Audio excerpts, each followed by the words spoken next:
America is under attack. Our assailants are silently invading and they're causing death. Bacterial organisms known as superbugs are on the rise in America and across the world. But with proper education and better health practices, we can lower the amount of infections and deaths. As a student who's completed coursework in pharmacology and microbiology, this is a very interesting subject to me. Now, with this being said, I would like to present you with some important information on what superbugs are, how they come about and how they're spread, and how to prevent them. According to the Mayo Clinic's website, a superbug is defined as a strain of bacteria that has become resistant to the majority of antibiotics used today.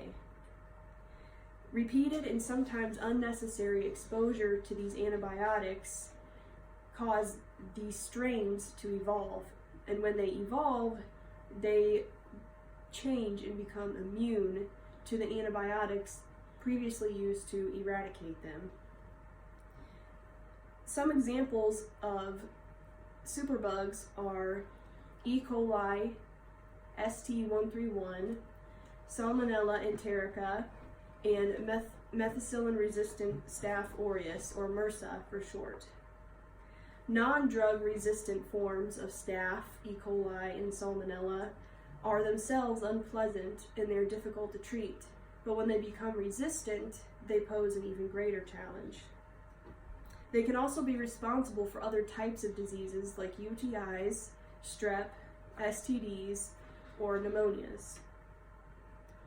Top researchers at the Institute for Microbiology at the University of Queensland in Australia posted on their website, which was updated on September 16, 2018, and they state that over 700,000 people die around the world each year due to superbug infections. And if nothing is done, these numbers can climb into the millions. Ancient Chinese philosopher Lao Tzu once stated, and I quote, that if we do not change our direction, then we will likely end up where we are heading. And to change our direction, we have to know how superbugs have come about and how they are spread. And the biggest cause of bringing about superbugs is the misuse of antibiotics. The January 2009 edition of the New England Journal of Medicine states, Dr. Arias and Dr. Murray state that antibiotics have been misused since the 1940s. An example of this misuse or inappropriate use is if a doctor would prescribe a child an antibiotic for a viral infection.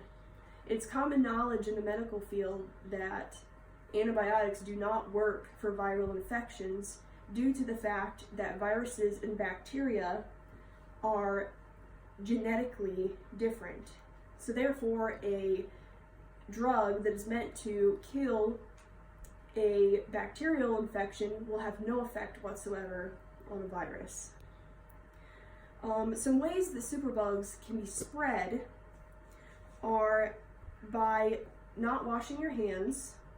They can also be spread by unsafe food handling, or they can even be spread by consuming foods that have been raised on antibiotics. So now that we know some of the ways that superbugs can be spread and how they come about, we can work on methods to prevent them in the future. One of the biggest ones is education. You can educate yourself by asking a healthcare professional or using a credible source, and once you learn that information, you can pass it on to your friends and family. You can also contribute to fighting superbugs by when using antibiotics, make sure that you complete the full course even if you feel better. Don't share antibiotics with others, and don't use leftover or old antibiotics.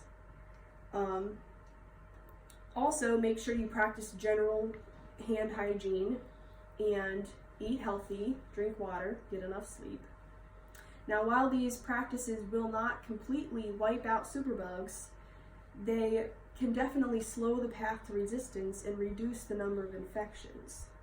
So now that we know more about superbugs, how they are spread, how they came about, and how they can be prevented, we can go forward with this knowledge and we can do our best to reduce the number of infections and deaths.